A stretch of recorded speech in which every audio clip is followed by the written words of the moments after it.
Muy buenas tardes, tengan todos ustedes bienvenidos a la clausura del cuarto ciclo de Cine Debate Jurídico a cargo de la doctora Karina Gómez Frode, quien no pudo acompañarnos el día de hoy por otras razones académicas. Tenemos el día de hoy, y realmente me enorgullece presentar a dos grandes figuras de esta facultad relativas a las materias de teoría y filosofía del derecho. En primer lugar, me gustaría presentarles a la doctora Socorro Aprecia Salgado, quien es doctora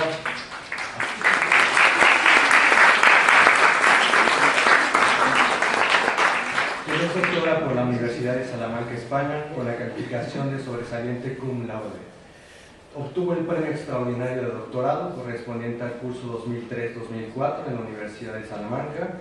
Es profesora titular C de tiempo completo de esta Facultad de Derecho en las asignaturas de Derechos Humanos, Derecho Constitucional, Derecho de la Información y diversos cursos de capacitación sobre los derechos de la mujer en el ámbito nacional e internacional. Asimismo, es profesora de la División de Posgrado en las asignaturas de Transparencia y Rendición de Cuentas, titular de la Cátedra Especial Eduardo García Maínez por 2 años consecutivos. Ha sido becaria de intercambio académico de la Universidad de Salamanca, España, y becaria de la Agencia Española de Cooperación Internacional, AESI, miembro fundador del claustro de doctores de esta Facultad de Derecho, ex coordinadora del Programa Único de las Especializaciones en Derecho de la División de Estudios de Posgrado de esta facultad desde 2004 a enero 2010. Fue ella quien creó las especialidades de Derecho y Género, Derecho de Menores, Derecho Ambiental y Derecho a la Información. Ha realizado diversas publicaciones en perspectiva de género, derechos humanos y derecho a la información.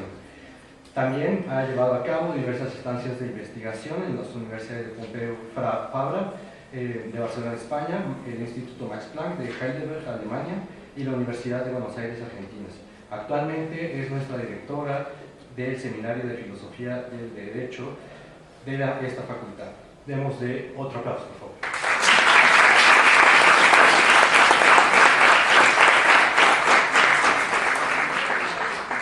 Ahora continuamos con la presentación del doctor Adrián Rentería Díaz. Muchas gracias por estar con nosotros. Él es doctor en Filosofía Analítica y Teoría General del Derecho por la Universidad de Milán. Ha sido profesor de Filosofía del Derecho, de Teoría General del Derecho y de Bioética en las universidades de Milán, Bicocca y de Unsibria, en Como, Italia. Ha impartido cursos y conferencias en diversas instituciones como la Universidad de Roma La Sapienza, la Universidad de Génova, la Universidad de Palermo, en la Autónoma de Madrid, en la Carlos III de Madrid, en la Autónoma de Ciudad Juárez, en la Universidad Autónoma de Chihuahua, en el Instituto Tecnológico Autónomo de México ITAM, en la Escuela Libre de Derecho de Puebla, entre otras. Actualmente es profesor de tiempo completo en esta Facultad de Derecho, impartiendo las materias de Epistemología Jurídica en la División de Estudios de Posgrado y de Filosofía del Derecho en la División de Estudios de Licenciatura. Es autor de los libros El laberinto de la justicia, publicado en Milán, Discrecionalidad judicial y responsabilidad, El aborto entre el derecho y la moral, Constitución y democracia, Teoría y práctica de la fonte del diritto, y yo agregaría además coordinador de la filosofía analítica y la filosofía del derecho tal, un buen libro del cual él fue coordinador y es bastante recomendable, ¿no?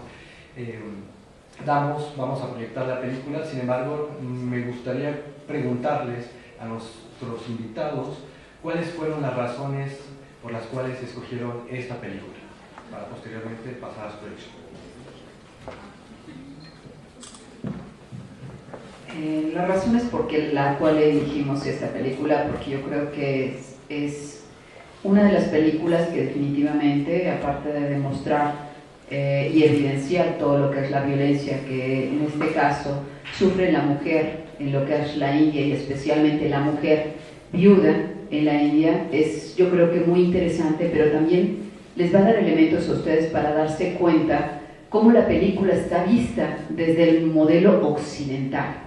Y se van a dar cuenta en alguna de las escenas que a mí me parece sumamente interesante, esa idea de blancamiento, ¿no? La importancia que tiene en este caso el sistema de castas, que también fue impulsado por lo que hace definitivamente, ahora sí que la Gran Bretaña, desde esta perspectiva, en la India, en la época colonial en la cual está situada esta película, pero pareciera ser que los británicos en este filme, visto desde el propio filme, pareciera que son los impulsores de los derechos.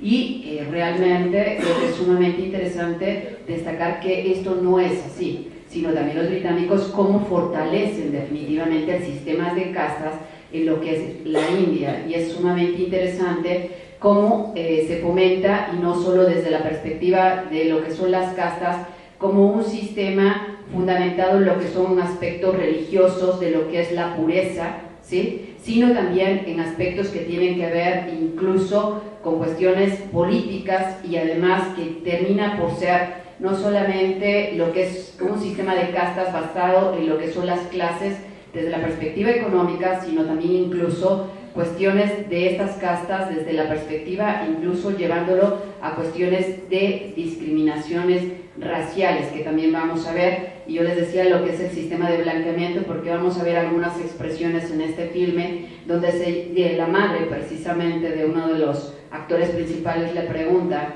si la esposa que ha encontrado es de tez clara. Entonces hay elementos sumamente interesantes en los que se evidencia precisamente esta discriminación y esta violencia contra la mujer, y especialmente la situación sumamente grave que sigue existiendo hasta el momento de discriminación hacia la mujer y a la mujer viuda, donde hay estadísticas, incluso las estadísticas actuales no son de lo más fidedignas. Si ustedes encuentran los distintos informes, incluso del Comité de la CEDAW, nos podemos dar cuenta, ¿sí?, que se habla de 40 millones de viudas, ¿sí?, directamente, y la situación es sumamente grave, en las cuales se destacan cómo piden dinero, en este caso, fuera de lo que son sus centros religiosos, o bien van a actualmente tienen refugios, ¿sí? Se está buscando que haya refugios de forma que tengan un lugar por lo menos donde dormir, e incluso pese a que hay disposiciones actuales que ya permiten casarle,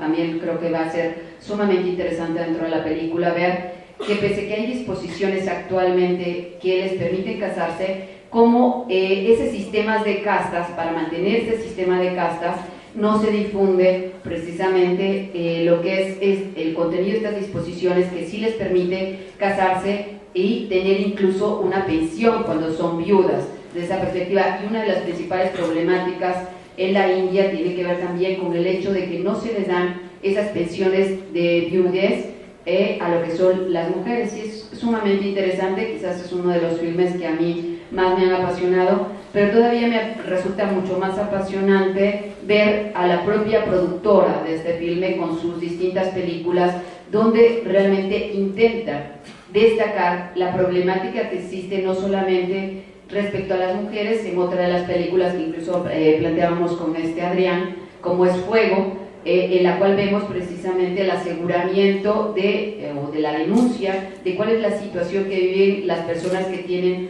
preferencias sexuales, que es igual el modelo de dominación heterosexual por encima de lo que es el modelo, desde esta perspectiva, la preferencia homosexual. Estamos hablando de lo que es la atracción de dos mujeres directamente, pero también revela otro tipo en otro de sus filmes que es sumamente interesante, que es el de Tierra, esa división entre la India y Pakistán.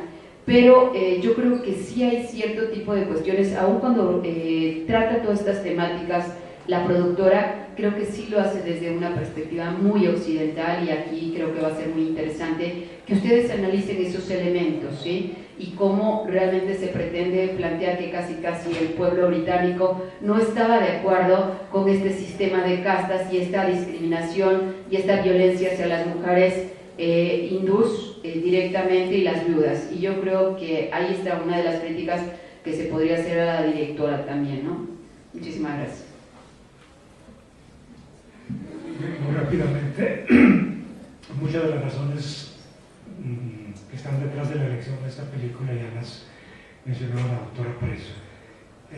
Yo subrayaría brevemente un aspecto interesante para quien se ocupa, está estudiando Derecho, que es el lugar que ocupan las tradiciones dentro de un orden jurídico. Porque en la película se aborda precisamente este tema en el sentido de la contradicción que se da entre la ley escrita, el derecho positivo, y por otro lado la tradición y la fuerza de la tradición, como en muchas ocasiones termina por prevalecer sobre la ley escrita. Lo dice uno de los personajes, esto sucede cuando la tradición favorece de alguna manera a quien tiene el poder de impedir que se aplique la ley escrita. La película forma parte de una trilogía, como ya mencionaba la autora Presa, que comienza con, no recuerdo exactamente el orden, es Fuego, Tierra y Agua, que es la película que culmina con esta trilogía desde una perspectiva occidental, porque la directora Dipa Mehta es una persona de origen hindú, nacida en la India, pero crecida culturalmente en Canadá, y en esta trilogía aborda precisamente la situación de la mujer en una sociedad tan tradicional todavía hoy en día como la India. La película, desde el punto de vista técnico, posiblemente tenga unos defectos que no vamos a subrayar porque ni somos expertos de cuestiones de cinematografía, pero es una película emocionante. Probablemente muchos de ustedes, y espero que así suceda, les pasará lo que a mí la primera vez que la vi, es que surgen las lágrimas espontáneamente, y yo me considero un llorón, pero bueno, ustedes que si vamos a llegar a estos extremos. Es una película que emociona, que impacta, porque tiene personajes claves que son bien delineados y bien caracterizados, y hay unos diálogos que son verdaderamente estupendos. Yo creo que sin más podemos dar curso a la proyección. Gracias por estar aquí y corre película.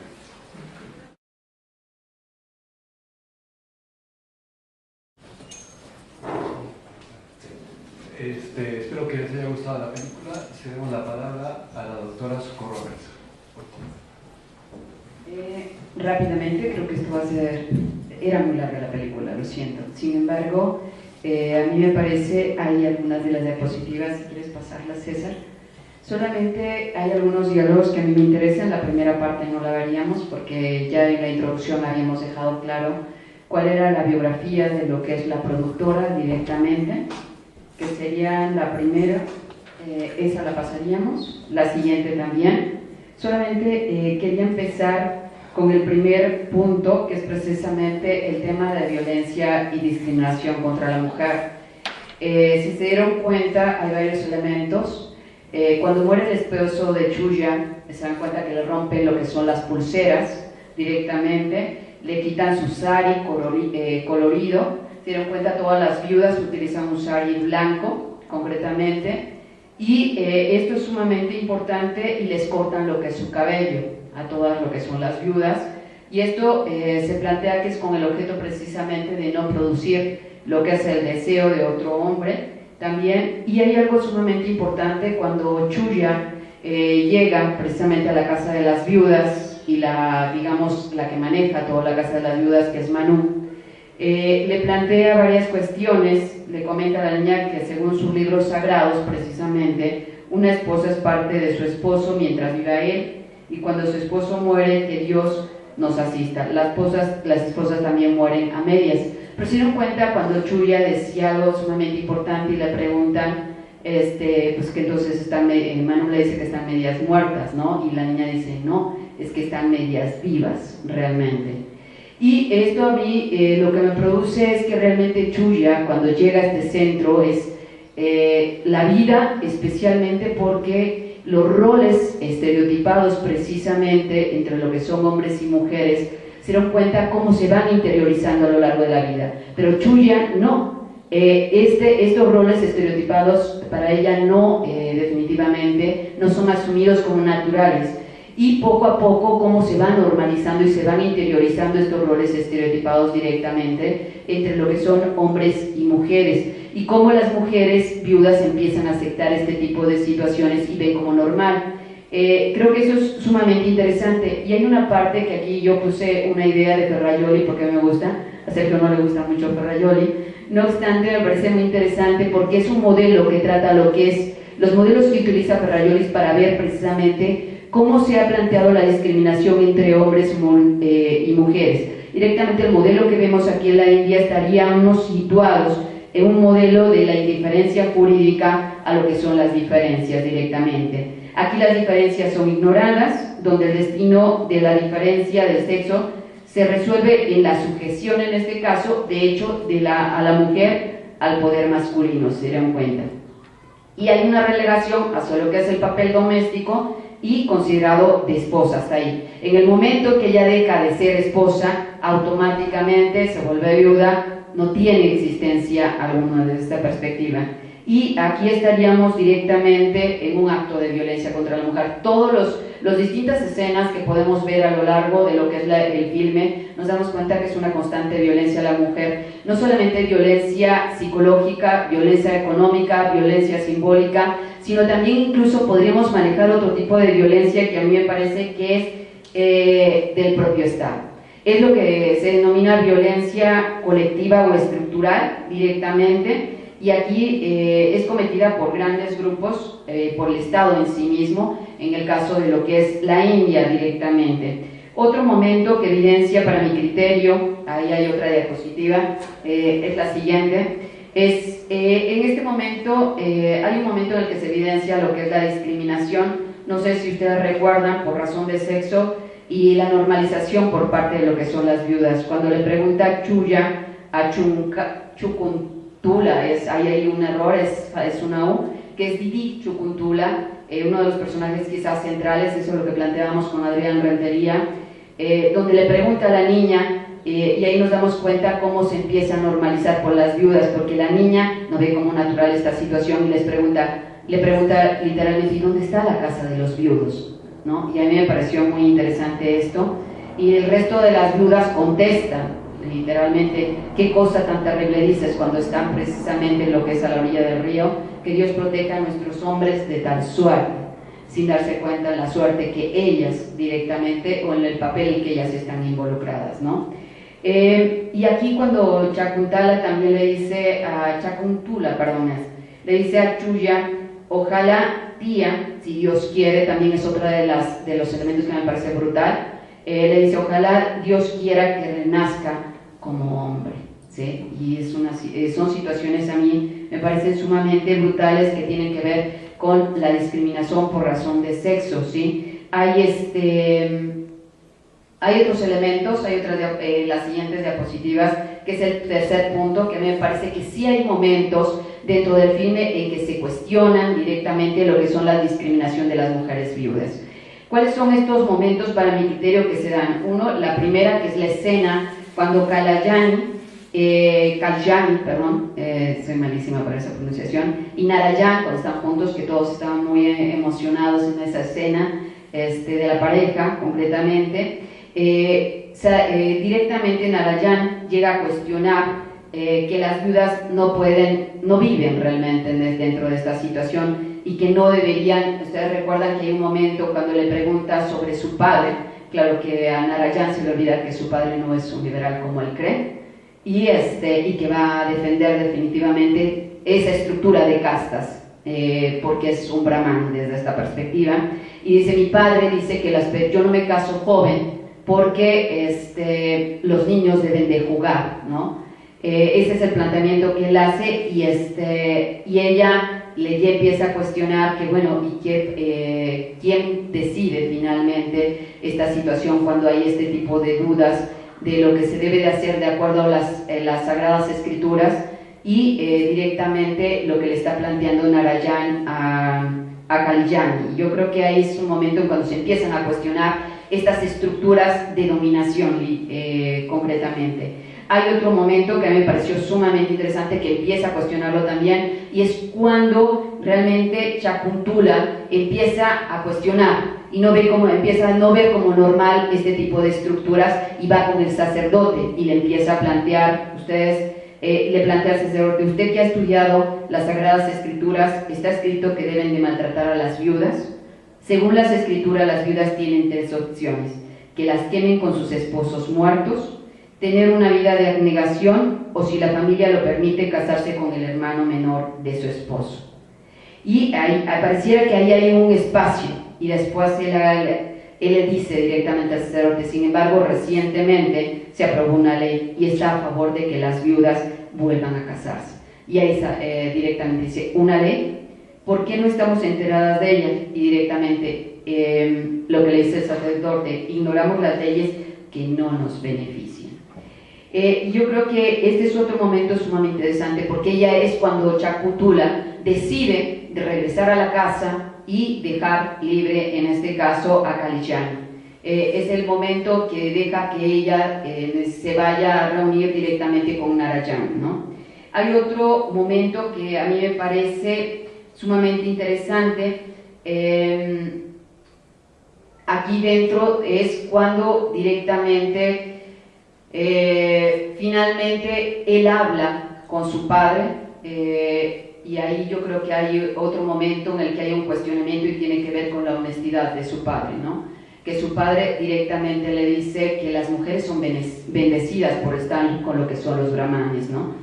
Y aquí yo destacaría algo que es sumamente interesante, que es la perspectiva de género, y cómo la perspectiva de género puede ayudar desde este punto de vista a hablar no solo de lo que es la construcción de roles estereotipados, sino la deconstrucción, y cómo realmente yo diría que tanto son tres personajes centrales de esta deconstrucción de roles estereotipados, centrales dentro de lo que es la película, que son Kalyani, directamente Shakuntala y la niña que ahora se me olvidó, Chuya. Son los tres que empiezan precisamente a cuestionar estos roles estereotipados, empiezan a deconstruir o empiezan a trabajar dentro de este proceso de deconstrucción de estos roles estereotipados, y por eso se vuelven como el eje central de este filme. Sin embargo, sí, lo que yo podría decir que sí hay un cuestionamiento, hay una evidencia de todos estos roles estereotipados, pero también definitivamente como que se sigue justificando, que es el último punto, que es el 4, que es el sistema de castas. Se evidencia claramente la justificación, el propio padre, precisamente que era lo que les comentaba hace un segundo, lo llega a justificar de Narayan, ¿no? Cuando él le dice, ustedes recuerdan esa escena que es un poco brutal, que dice: lo que pasó es lamentable, cuando habla precisamente Narayan de, es que soy malísima para lo que son los nombres, de Kalyani, ¿sí? Y le dice que, sin embargo, te enteraste que no es una diosa, no te cases con ella, tenla como amante. El hijo le dice que no lo respeta, que lo respetaba mucho. El padre, ahí es cuando les dice: los brahmanes pueden acostarse con quienes deseen, y las mujeres con quienes se acuestan son afortunadas además, ¿no? Hijo, ¿sabes que el señor Ram le dijo a su hermano que nunca ahorrara? Es cuando le dice el hijo al padre: ¿sabes que el señor Ram le dijo a su hermano que nunca ahorrara a los brahmanes, a los que interpretan los textos sagrados en su beneficio? Yo creo que ese es otro de los momentos en que Narayan también empieza, él desde el principio cuestiona este tipo de roles estereotipados, pero creo que es sumamente interesante esta situación. Hay una parte que a mí me gustó de un texto que le pedí a Sergio que me prestara, sobre el estudio de lo que son las castas. Y ahí precisamente el autor llega a plantear que las castas son las que han proporcionado un recordatorio desde esta perspectiva incómodo de que la comunidad siempre está segmentada en clases, en cuestiones de género y también en religiones. Sin embargo, aquí me pareció interesante otra idea que tuve la posibilidad de leer de Boaventura, y tiene que ver con el respeto de las distintas culturas, ¿sí? Necesariamente tomando en consideración, porque yo no creo que tengamos que irnos de un lado o de otro, o ver como negativo lo que son las tradiciones, ¿sí? Casi satanizar lo que son las tradiciones y ver como la salvación a lo que es la ley desde esta perspectiva, porque no podemos olvidar que un sinnúmero de leyes o disposiciones también lo que hacen es primar ese poder androcéntrico, ¿sí? Esa postura desde lo masculino nada más, y también hay muchísimas disposiciones jurídicas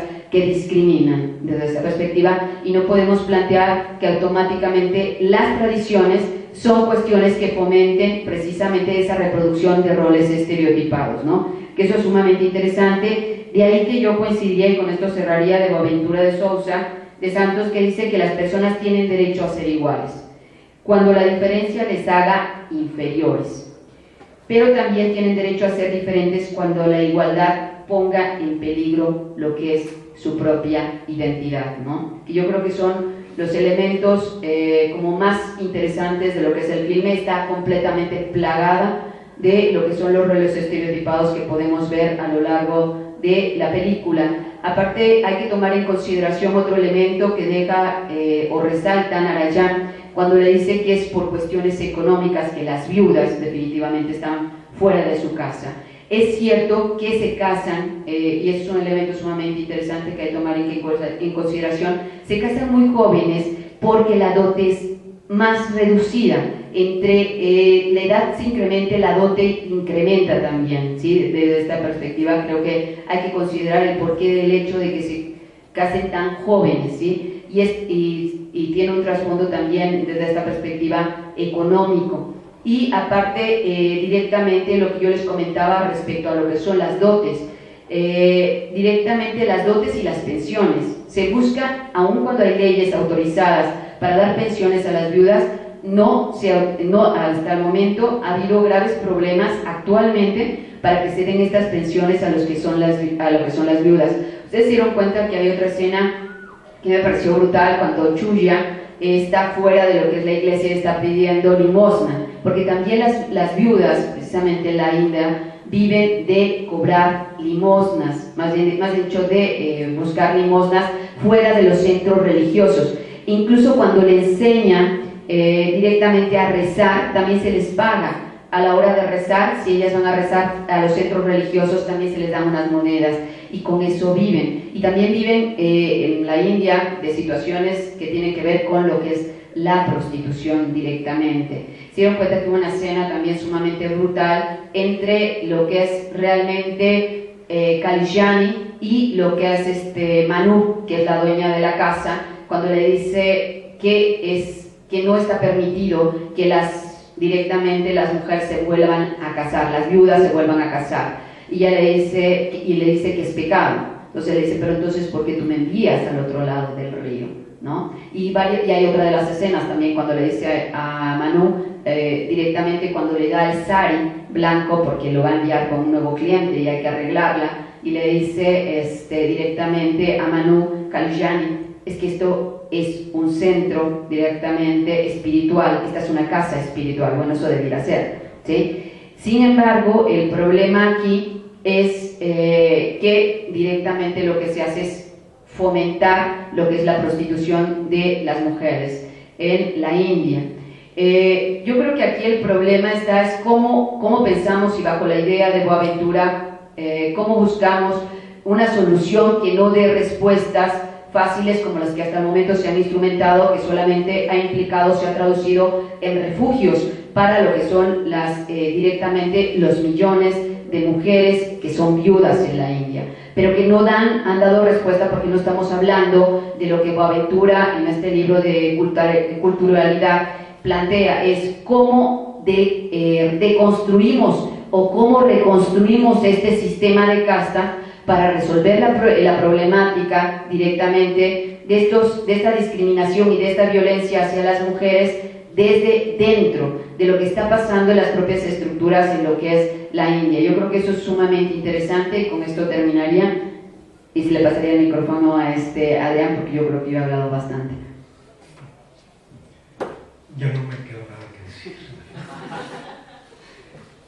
Bien, la película tiene su origen, lo cuenta la misma directora Dipa Mehta, que nace en la India pero crece en Canadá. Probablemente, lo cuenta ella, cuando regresa en uno de sus viajes a Canadá, probablemente a ver a su familia, encuentra a la orilla del Ganges esta mujer avanzada de edad, toda encorvada, sin dientes, vestida de blanco y rapada, y no sabe de qué se trata. y pregunta y le dice que es una de las viudas, de las tantas viudas que hay. Entonces la directora cuenta que de ahí le nace la idea de hacer una película sobre la situación de las viudas en la India y la comienza a trabajar. La película salió en 2005, pero se comenzó a trabajar en el 2001 en Benares, o como ahora se llama, en Varanasi, a las orillas del río Ganges, con todos los permisos del gobierno, etcétera, etcétera. Pero por presiones de los fundamentalistas, de los fanáticos, que nunca faltan, y tampoco en México, tuvieron que interrumpir la filmación por las presiones que se les hacían a los actores y a la misma directora. Entonces tuvieron que trasladarse a Sri Lanka, el antiguo Ceilán, y recrear ese ambiente a orillas del río Sagrado, ¿no? Entonces esto ya nos dice claramente que la película aborda un tema bastante incómodo, en el que chocan las tradiciones, como se dice en los títulos finales de la película, escritas en los libros sagrados de más de 2000 años atrás, que parecen regir todavía contra la ley del derecho positivo la situación de las mujeres. Es sintomático, le voy a comentar a la doctora Presa, el momento en el que Shakuntala le pide al sacerdote, le pregunta por qué se trata primero de las mujeres viudas, y él le cuenta las 3 posibilidades que tienen, ¿no? O morir quemadas, o una vida de abnegación, o bien casarse con el hermano menor del marido si la familia lo permite. Y Shakuntala se va toda desconsolada y triste, ¿no? Pero, y sin embargo, ya lo dijo ella, ¿no? Es decir, la aplicación de las leyes de derecho positivo que regulan, aparentemente quisiéramos pensar que disciplinan siempre de la manera que sean efectivas en la práctica la conducta de las personas, pero ahí no sucede. Y lo dice claramente el sacerdote, ¿no? Es que no les hacemos caso a las leyes cuando estos no nos benefician. ¿A quién no benefician esas leyes? Pues a la tradición de las castas. Y dentro de cada casta, al hombre, por supuesto.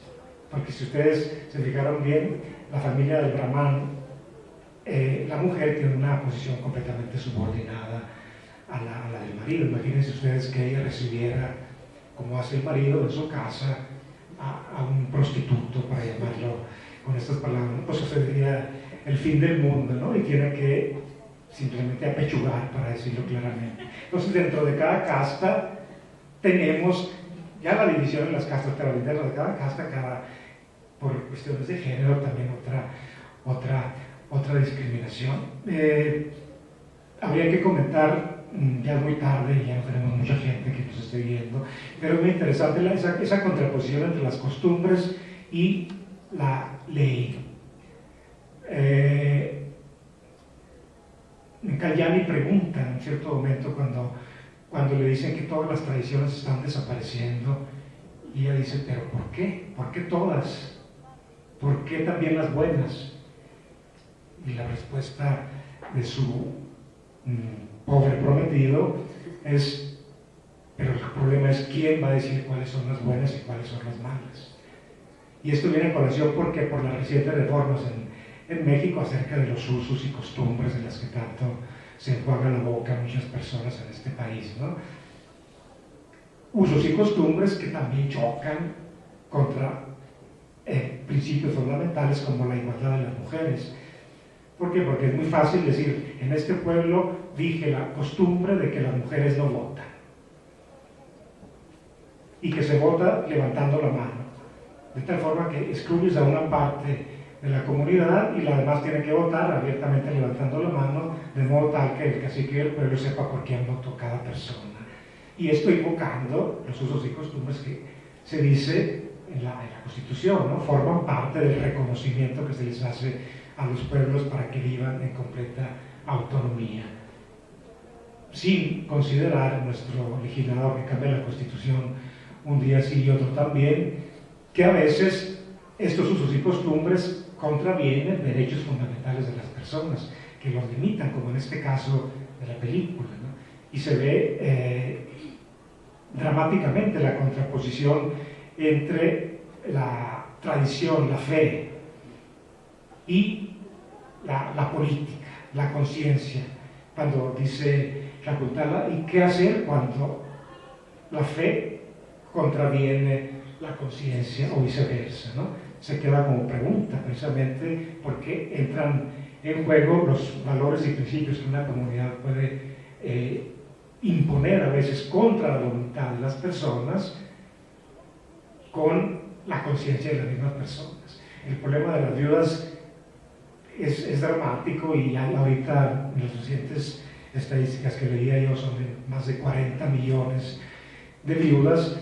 Son dramáticas inclusive porque las mismas viudas tienden a interiorizar, a pesar de que está prohibida formalmente esa segregación de que son objetos, esa discriminación. Las viudas a veces voluntariamente eligen ser quemadas con los cuerpos de su marido, ¿no? Ahora bien, uno se pregunta, ¿pero qué tan voluntariamente lo hacen?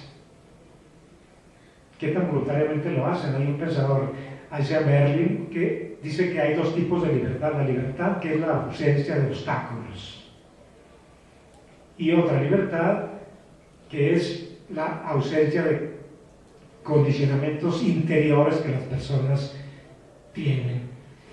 Por ejemplo, si ustedes van manejando su coche, eligen libremente la calle que tienen que seguir, ¿no?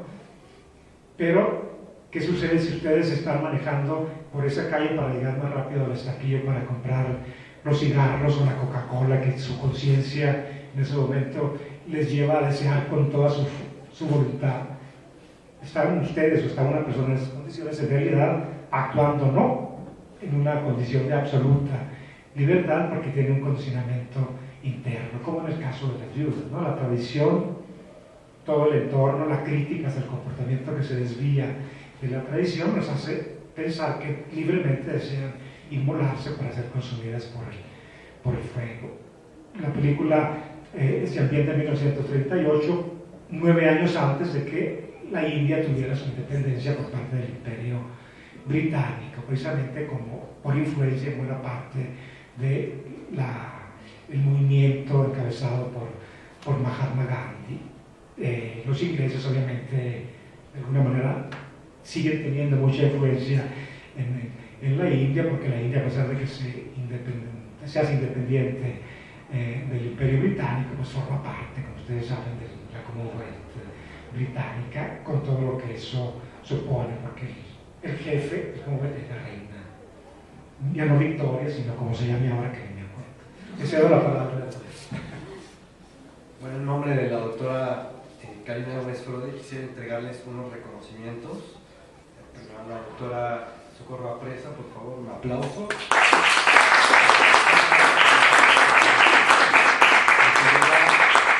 Al doctor Adrián Rentería Díaz, gracias por acompañarnos.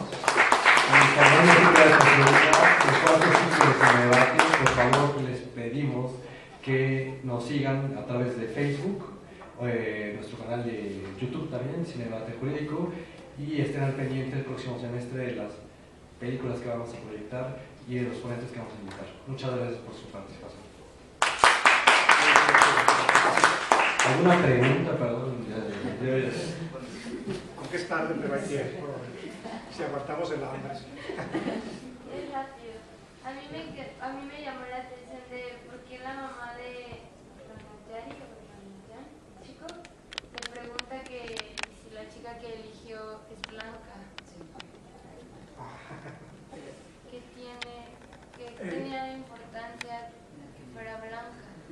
Si ustedes se fijaron, el actor joven que se enamora de la chica joven, también la única con cabello largo para que se pueda ser deseada por sus clientes, ese chico tiene facciones muy occidentales.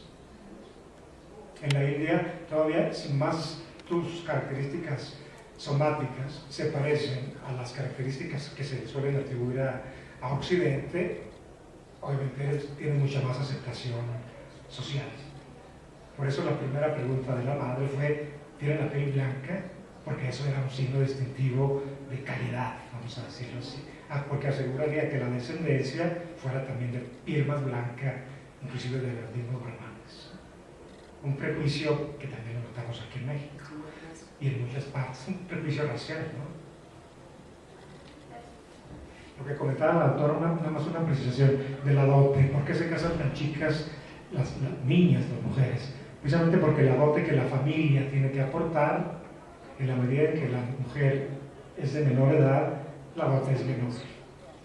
Y en contrapartida, digamos, la perspectiva del marido, aunque tenga 50 o 60 años, su dote tiene que ser de alguna manera mayor, porque está medida en relación a la inocencia de la mujer, de la niña más bien. Gracias. Como todas las películas, tiene demasiados elementos que son dignos de analizarse. Yo quisiera preguntar básicamente sobre justamente la escena donde se dice o donde se habla sobre las tradiciones, que mencionaba el doctor, sobre las tradiciones y quién decide qué está bien y qué está mal. Entonces, desde nuestro punto de vista, desde el ámbito jurídico, yo sé que es una pregunta donde se enfrentan el choque de posturas y de culturas. Sin embargo, hay bienes, intereses o valores indisponibles que sean dignos de ser positivizados, que existen.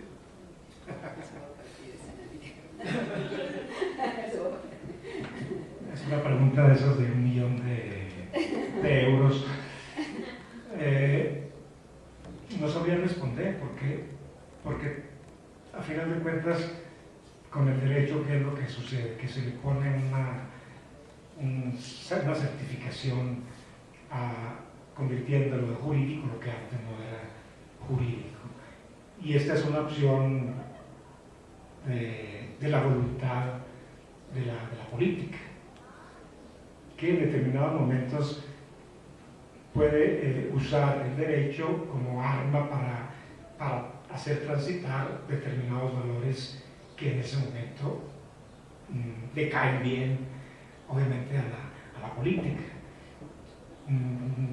Objetivamente yo no creo que haya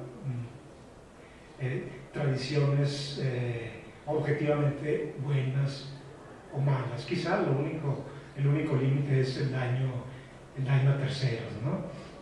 En ese caso probablemente sí, la política tendría que oponerse a todas aquellas prácticas culturales que se forman en la tradición que provocan un daño a personas que no están en condiciones de defenderse, ¿no? Por ejemplo, las mutilaciones genitales femeniles o en todos aquellos delitos que en algunas culturas comienzan a asumir un contorno de delitos culturalmente justificados. Es decir, quien comete el delito suele esconderse detrás de la tradición para decir, es que mi tradición así lo indica.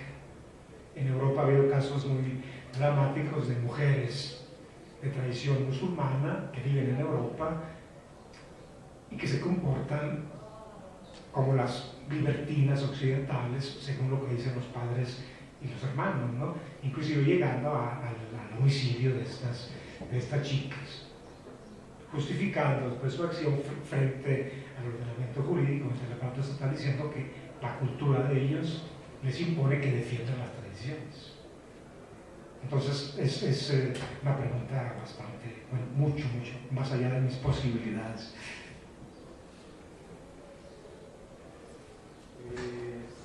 Bueno, una crítica a la película.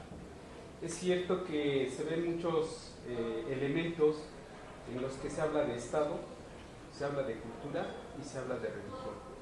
Más que estereotipar, es analizar en qué momento cada uno de estos elementos juega el papel importante dentro de lo que es la película, ya que nos permite visualizar de qué manera la cultura, a través de la misma sociedad hindú, tiene esta tradición de antaño de poder ver más hacia la religión que ver hacia lo que es la estereotipación de los elementos que juega o que se da en la crítica del director de la película, ya que de aquí determina precisamente entre lo que es la sociedad hindú y lo social.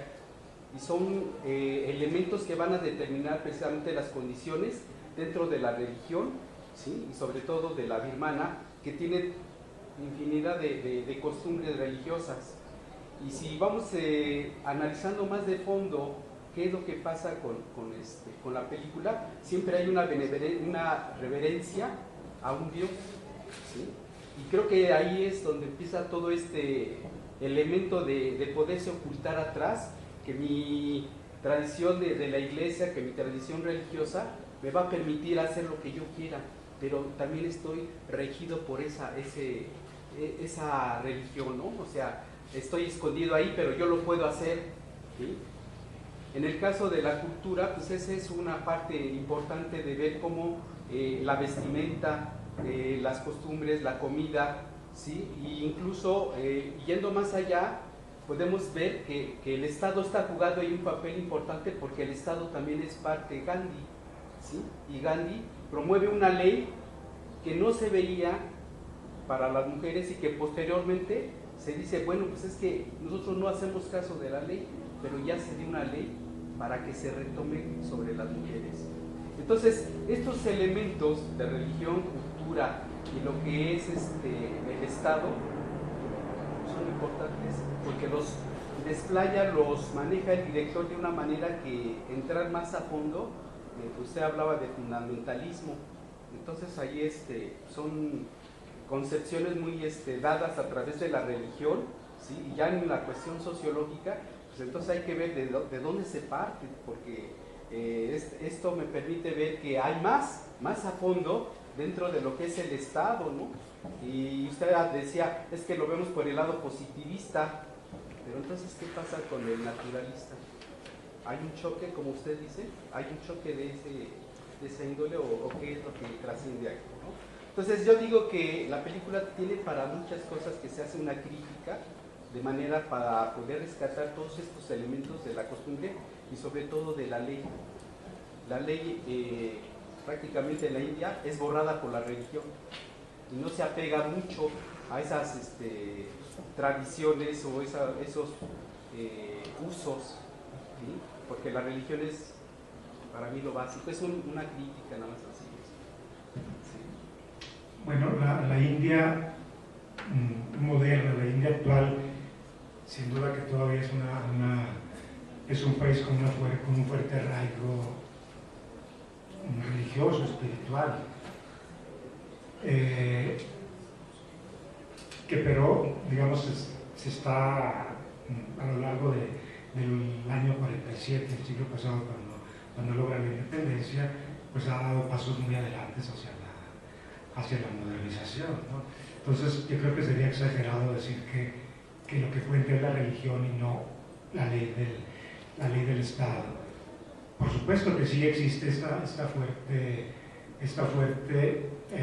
influencia en la cultura, y lo vemos en la película, ¿no? En muchos aspectos de la religión, en la vida política, pero esto pues, no nos debe sorprender, porque en cualquier sociedad, aún en una sociedad como la mexicana, cada vez más secularizada, pero secularizada con un trasfondo todavía muy religioso, muy sincrético, lo que ustedes quieran del catolicismo mexicano, pero de cualquier forma, en ciertos momentos muy álgidos sociales, se contraponen lo que la religión, en este caso el catolicismo, a través de sus intérpretes, dice acerca de determinados comportamientos y lo que el derecho establece que debe ser, ¿no? Esto sucede en muchas partes. Piensan ustedes a la paradoja que sucede en Estados Unidos, donde los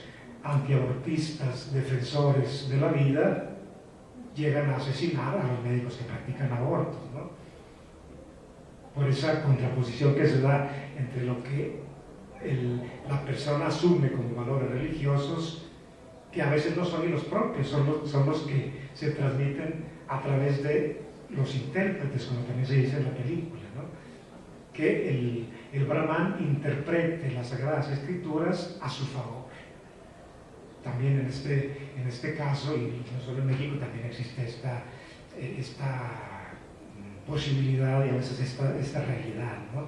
De que se interpreten las sagradas escrituras del catolicismo de modo tal que se proyecte en la sociedad una determinada visión que a veces se contrapone obviamente a lo que el derecho positivo establece que debe ser. Piensan ustedes a las reformas del Código Penal y de la Ley de Salud del 2007 en el Distrito Federal, ¿no? Y la gran efervescencia jurídica, el gran debate moral que esto suscitó, por lo que esto representó y está representando todavía hoy en día. No sé si tú quisieras agregar algo.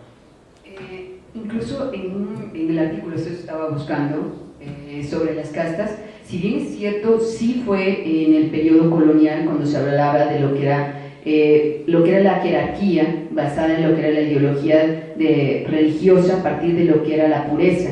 Sin embargo, precisamente estudios respecto a lo que es la evolución de las castas en la India dejó claro que definitivamente se empezó, después de la colonización, a utilizar como una forma de dominación y de controlar definitivamente a lo que es el pueblo indio desde esta perspectiva. Y ya no entra solamente en esa idea de lo que es la ideología religiosa, sino empezamos a hablar de una cuestión política directamente, ¿sí? Que entra en juego desde esta perspectiva, e incluso yo les diría una forma clara de dominación fue precisamente esa idea, y producto de la colonización, esa idea de blancamiento, ¿no? Que le pregunta precisamente que si es más clarita, ¿no? Y que eso se produce dentro de lo que es la realidad mexicana. Y si bien es cierto, aquí en México puede haber distintas disposiciones jurídicas que han intentado precisamente garantizar la igualdad entre hombres y mujeres, también nos podemos dar claro,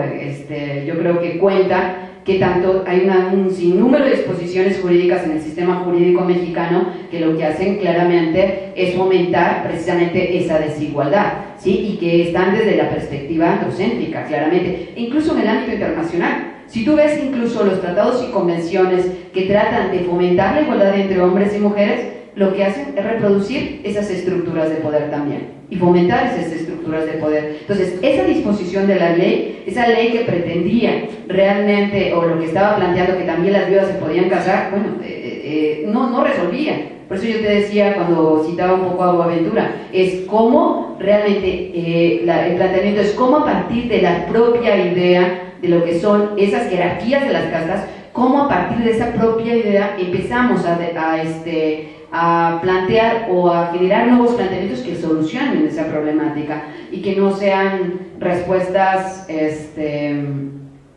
que finalmente no pretenden lograr esa igualdad entre hombres y mujeres, sino seguir fomentando esas estructuras de poder o esas estructuras de dominación finalmente, ¿no? Que yo creo que eso sí hay que tomar en consideración, y eso pasa aquí en México, pasa en la India.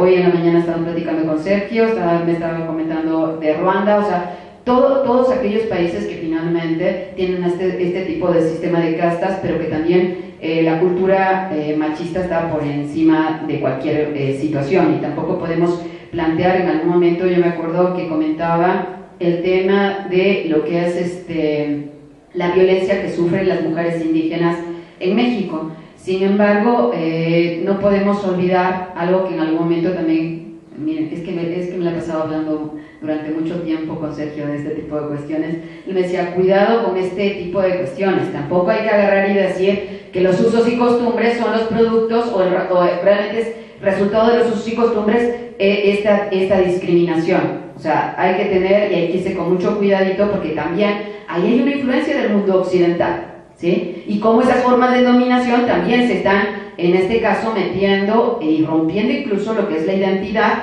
de lo que son los pueblos y comunidades indígenas. Entonces yo sí tendría como mis reservas y no ser tan contundente y tratar de tener cuidado de no partir siempre de un modelo que finalmente es el occidental, ¿no? Que eso es lo que hacen dentro de la película, porque se dieron cuenta, en algún momento estaba ahí la idea de, no hombre, los británicos, no, ellos sí buscan la igualdad, ¿no? Ellos producieron y fomentaron precisamente esa jerarquía de castas que les permitía el control, ¿sí? O sea, era una idea como muy facilona, por parte de la productora, diciendo así como el occidente es el punto de referencia, cuidado. Yo creo que ahí sí hay que tener como tomarlo con pincitas. Ya me pareció por eso interesante esta apertura de Boaventura, ¿no?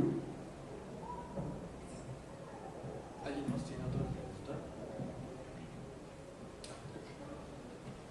Ahora sí damos por concluido nuestro cuarto ciclo de cine debate jurídico.